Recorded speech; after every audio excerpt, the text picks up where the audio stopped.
Menurut data dari OJK, per Maret 2024 lalu, data utang generasi muda mencapai 28,8 triliun. Itu paling tinggi dibanding generasi-generasi lainnya. Utang itu bukan hanya sekedar angka di layar. Itu akan mempengaruhi kesehatan lu, pilihan karir lu, masa depan lu. Itu memaksa lu untuk tetap di pekerjaan yang lu benci, menghilangkan kesempatan berkembang, dan kalau lu nggak hati-hati, lu nanti bisa berenang di utang. Jadi, bagaimana caranya agar tidak tenggelam dalam utang? Bagaimana caranya agar bisa keluar tanpa sengsara? Kita harus bicara. Halo, selamat malam. Kembali lagi bersama saya Ian, dan hari ini kita akan membahas cara untuk keluar dari utang. Nah, jadi yang pertama, lu harus evaluasi dulu nih semua utang-utang yang lu punya. Langkah ini penting banget. Karena kalau lu gak daftar, bisa jadi nanti lu kelupaan. Dan kalau lu kelupaan, itu nanti jadi kena denda kiri kanan. Itu artinya nambah nih utang lu. Daftar semuanya, mulai dari kartu kredit, cicilan, pinjol lah, sama pokoknya semuanya lu daftar aja. Terus lu urutkan berdasarkan bunga, jumlah, dan kapan nih batas waktu bayarnya. Jangan sampai ada yang lewat. Setelah itu, lu sambil review juga nih untuk pendapatan bulanan lu. Lu harus daftarin juga semuanya. Mulai dari gaji, sampingan dari bisnis, freelance, dan sebagainya, lu daftarin juga semuanya. Dan yang ketiga, lu harus daftarin juga semua pengeluaran lu. Untuk di tahap ini, lu gak usah kurangin gimana-gimana. Pokoknya lu daftarin aja secara objektif. Lu emang keluar duitnya buat apa? Lu jujur aja. Nah, setelah lu sudah daftarin semuanya, lu mulai bisa lanjut ke strategi bayar utangnya. Di sini yang paling umum ada dua strategi untuk bayar utang. Jadi yang pertama namanya metode snowball. Di metode snowball ini, lu fokus aja ke bayar utang yang jumlahnya lebih sedikit. Jadi misal lu punya yang 100.000 sama 200.000, lu fokus bayar yang 100.000 dulu. Jadi itu tujuannya biar lu bisa coret secepatnya dari daftar utang lu. Jadi nanti kan lu tenang nih, lu lihat daftar utang lu makin lama makin berkurang. Nah, lu jadi makin termotivasi. Yang kedua, namanya avalanche method. Jadi di metode ini lu fokus untuk bayar utang yang bunganya paling tinggi. Jadi kalau lu bisa secepat mungkin hilangin utang ini dari daftar lu ujung-ujungnya akan lebih hemat nih. Nah, jadi dari dua metode ini, snowball dan avalanche, mana yang lebih bagus? Ini tergantung dari lu sendiri. Kalau misalnya lu rasa lu butuh motivasi nih, lu pengen utang lu secepat mungkin hilang, ya lu pakai yang snowball. Soalnya kalau lu snowball kan minimal juga gini, yang awalnya nagih utang 5 orang, mungkin nanti jadi 4 orang. Itu bikin lu lebih tenang juga. Cuman di sisi lain, kalau lu mau paling hemat, paling maksimal, paling untung, pilih yang avalanche. Ini kembali lagi dari lu. Pastikan lu bayar utangnya sesuai dengan deadline, jangan sampai lewat.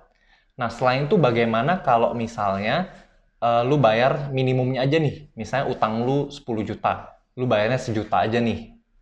Nah, kalau itu perangkap. Lu harus hindari sebisa mungkin. Karena kalau lu cuma bayar minimumnya aja, berarti sebagian besar yang lu bayar itu cuma buat bayar bunganya aja. Yang utamanya itu masih belum berkurang nih, prinsipalnya. Jadi di sini lu harus fokus untuk bisa mengurangi utang utama lu sebanyak mungkin. Jangan lu bayarin bunganya aja. Nah, yang ketiga, setelah lu menentukan metode bayar utangnya, lu harus nentuin juga mengenai budgeting. Nah, ini banyak yang orang takut nih. Dikira kalau misalnya mau bayar utang, budgeting itu pasti sengsara banget. Enggak juga. Kalau lu budgetingnya cerdas, lu bisa tetap hidup dengan normal. Jadi biasa metode budgeting yang dipakai itu metode 50-30-20. Jadi biasanya 50% untuk kebutuhan, 30% untuk keinginan, 20% untuk investasi dan menabung. Nah, cuman kalau misal lu udah terjerat hutang sangat besar, lu lagi keadaan emergency, lu nggak bisa dong pakai cara yang biasa-biasa aja. Jadi ini lu harus ubah nih. Jadi mungkin lu ubah jadi kayak gini, 50% buat kebutuhan, 30% untuk bayar utang, 20% untuk keinginan lu. Misalnya seperti itu. Atau kalau misalnya lu bener-bener serius, lu 50% kebutuhan, 50% bayar utang. Nah, yang keempat, lu harus kurangin pengeluaran lu. Jadi setiap kali lu mau keluarin uang dari dompet, lu harus mikir dulu, ini kebutuhan, keinginan, atau apa nih? Lu harus kategorikan sesuai dengan budget lu yang tadi. Nah, dan gue ada tips-tips nih untuk beberapa hal yang bisa lu perhatiin.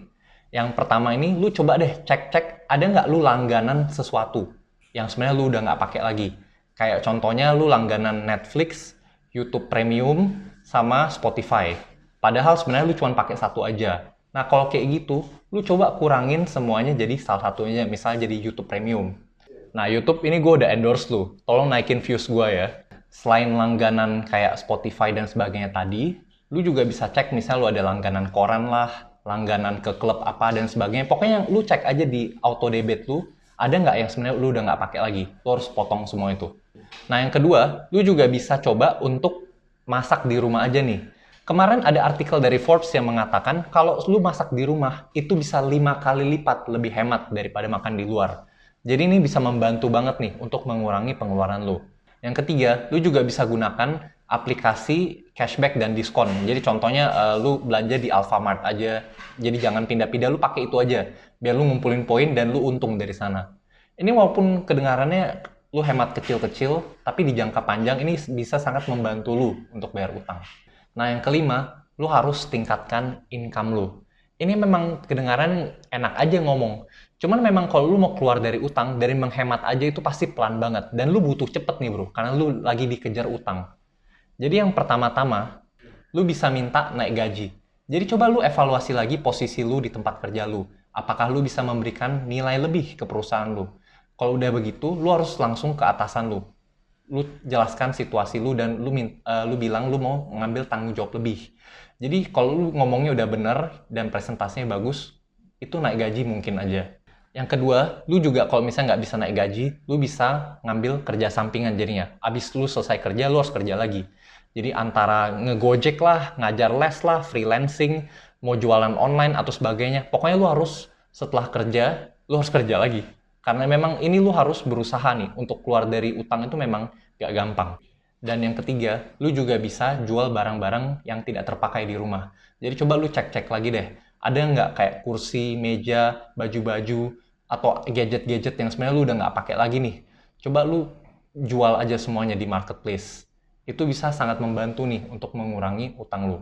Nah, yang selanjutnya, ini ada rahasia nih. Sebenarnya, lu bisa aja loh negosiasi sama pemberi pinjamannya. Karena gini loh, mereka itu daripada lu gak bisa bayar sama sekali, kadang-kadang mereka itu mau memberikan keringanan kepada lu. Jadi apa aja yang bisa lu negosiasikan? Biasanya sih pertama gini, lu bisa minta bunga yang lebih rendah.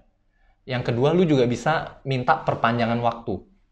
Yang ketiga, lu juga bisa minta dendanya hilang sebagian. Dan yang keempat, lu juga bisa minta program pembayaran bertahap. Jadi pokoknya lu di sini negosiasi sama pemberi pinjamannya. Dan memang negosiasi itu nggak mungkin langsung sukses nih. Jadi biasanya memang ada tarik ulurnya. Jadi kalau misalnya lu pertama kali nyoba nggak langsung sukses, ya jangan berkecil hati. Nanti lu boleh kok, misalnya seminggu kemudian lu hubungin lagi, lu minta negosiasi lagi. Seperti itu. Dan yang terakhir, lu juga bisa pikirkan untuk konsolidasi hutang. Apa itu konsolidasi? Jadi misalnya gini, lu punya 3 utang nih, bunganya 5%, 6%, 7%. Dan lu kebetulan lagi punya kartu kredit baru nih. Kartu kredit ini lagi promo bunga 0%. Jadi daripada lu bayarin 3 utang yang ada bunga 5, 6, 7%, lu minjem aja lagi nih dari kartu kredit yang bunganya 0% untuk sejumlah 3 utang tadi. Jadi 3 utang itu lu transfer nih ke kartu kredit lu yang 0%.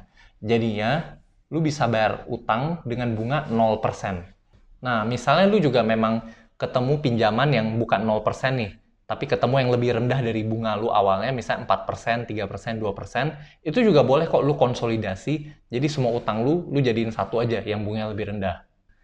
Nah, tapi lu harus hati-hati juga, karena biasanya untuk transfer utang itu ada biaya adminnya nih, bisa beberapa persen. Dan juga kalau untuk yang promo-promo kartu kredit 0% itu juga biasanya ada batas waktunya nih. Jadi lu harus jago ngitung-ngitungnya bro, matematika lu harus kenceng. Jadi jangan sampai lu salah hitung malah taunya boncos nih lu konsolidasi.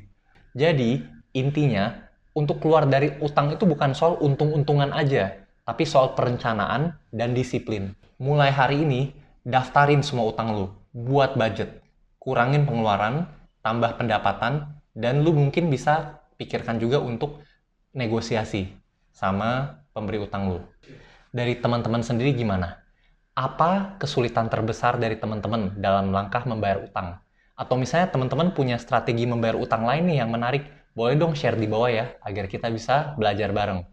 Nah, selain itu juga kalau misalnya kalian punya teman atau orang terdekat yang sedang terjerat utang nih, ayo dong share video ini ya, agar mereka bisa terbantu juga. Sampai jumpa di video selanjutnya. Terima kasih.